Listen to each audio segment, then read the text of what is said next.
जब से नोटिफिकेशन निकली है जम्मू कश्मीर में बवाल हो चुका है। उन्हीं बवाल भाषा को मैंडेटरी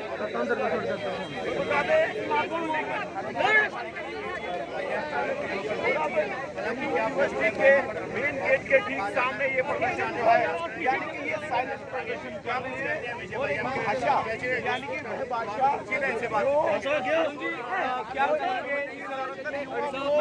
जो है जो उसका नोटिफिकेशन किया है उसमें उर्दू को कंपलसरी करने के विरोध में हम लोग आज एक प्रोटेस्ट मार्च रखा है। जो प्रोटेस्ट मार्च साइलेंट मार्च रहेगा। उमर अब्दुल्ला सरकार ने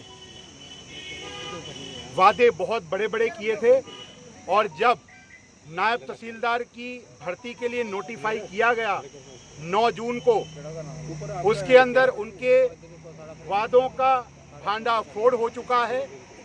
उनकी मंशा जग जाहिर हो चुकी है कि वो एक पूरे खित्ते के खिलाफ हैं, लगभग 60 से 70 आबादी के खिलाफ हैं। उनको सिर्फ तुष्टीकरण और अपीजमेंट करनी है एक ग्रुप की। ये उनकी मंशा सामने दिखाई देती है, दिखाई पड़ती है इस नोटिफिकेशन के माध्यम से। नायब तहसीलदार की भर्ती के लिए जो उर्दू कंपोनेंट कंपलसरी और 50 नंबर का जो पेपर है, उसके विरोध में हमने पहले दिन से ये बात रखी है। पहले दिन हमने प्रदर्शन किया, उसके बाद 2 दिन से हम सिग्नेचर कैंपेन चला रहे थे। वहीं पर हमारा शीर्ष एक जो मंडल है जिसमें आदरणीय एलओपी आदरणीय सुनील शर्मा जी और पार्टी के अध्यक्ष आदरणीय सत शर्मा जी, उन्होंने एक ज्ञापन माननीय उपराज्यपाल महोदय को भी दिया है। और अब हमें अगर कोई आशा और अपेक्षा है तो केवल और केवल माननीय उपराज्यपाल महोदय से है कि वो ज़रूर न्याय करेंगे। और ये जो मानसिकता का इजहार उमर अब्दुल्ला सरकार ने किया है, इसके विरुद्ध इंटरवीन करते हुए नौजवानों को एक फेयर चांस देंगे, जिसके कारण कि वो भी इस परीक्षा भर्ती के लिए इस परीक्षा में आए और इस परीक्षा को पास करके नायब तहसीलदार लगें। हमारा आर्गुमेंट पहले दिन से बड़ा स्पष्ट है कि जम्मू कश्मीर के अंदर जब स्टेट थी 2019 से पहले, रीऑर्गेनाइजेशन एक्ट लागू होने से पहले केवल अंग्रेजी और उर्दू ही ऑफिशियल लैंग्वेज थी।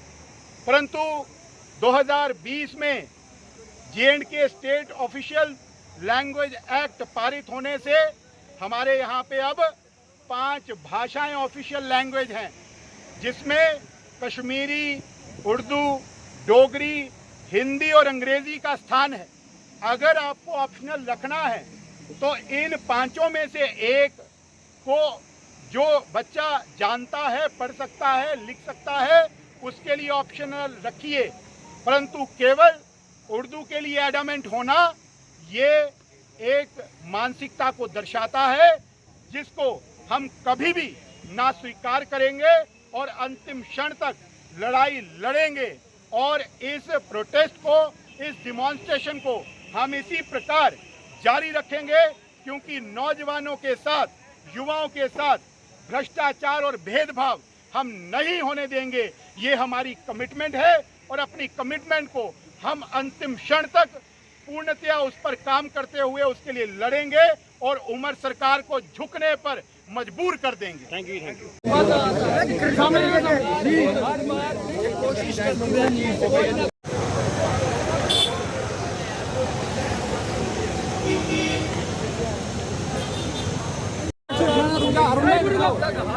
कोई ना कोई आगे देखो,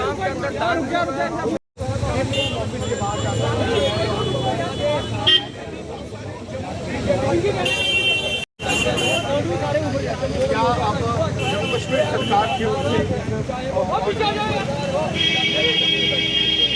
हमारा अंतिम लक्ष्य है नायब तहसीलदार की भर्ती के अंदर जिस प्रकार उमर सरकार ने अपना मंतव्य स्थापित किया है और उन्होंने अपनी मनोभाव दिखाया है कि उनकी नीयत क्या है, वो एक पूरे खित्ते के खिलाफ है और लगभग 70% जम्मू कश्मीर की आबादी के खिलाफ हैं, जो नौजवान कई सालों से बहुत देर से तैयारी कर रहे थे और उनको आशा अपेक्षा थी कि कब नायब तहसीलदार की भर्तियां खुलेंगी और उनको मौका मिलेगा, परंतु उर्दू को कंपलसरी करके उन्होंने एक 70% आबादी को इससे वंचित किया है, जिसके खिलाफ हमारी लड़ाई है। और जब से ये नोटिफिकेशन निकला तब से ही हमने लड़ाई लड़नी शुरू की थी और सिग्नेचर कैंपेन करके, और अब भी हम सिग्नेचर कैंपेन करवा रहे हैं। उस सिग्नेचर कैंपेन को करते हुए हमने लोगों के पास गए हैं और लोग बहुत रोष में हैं इस पूरे नोटिफिकेशन के विरुद्ध में, क्योंकि जम्मू कश्मीर के अंदर 5 ऑफिशियल लैंग्वेजेस हैं, हिंदी, अंग्रेजी, उर्दू, डोगरी और कश्मीरी। इसमें से अगर आपको रखना है तो 5 में से एक लैंग्वेज रखिए, जो आप करना चाहता है वो करेगा, परंतु इस तरीके से उर्दू को स्थापित करना, उर्दू को लागू करना, इम्पोज करना, ये एक बहुत बड़े वर्ग के साथ अन्याय है। अब हम लोगों ने अपनी लड़ाई को है जारी रखा है और इसको लड़ाई को हम जारी रखेंगे जब तक। यही बात है, परंतु ये एक स्टेट स्पॉन्सर्ड तरीके से मेरिट को किल करने का विषय है कि मेरिट को किस तरीके से बाहर किया जाए इस नौकरी और भर्ती से। ये उमर सरकार की नीयत और नीति को स्पष्ट करता है, जिसके विरुद्ध हम लड़ाई लड़ रहे हैं।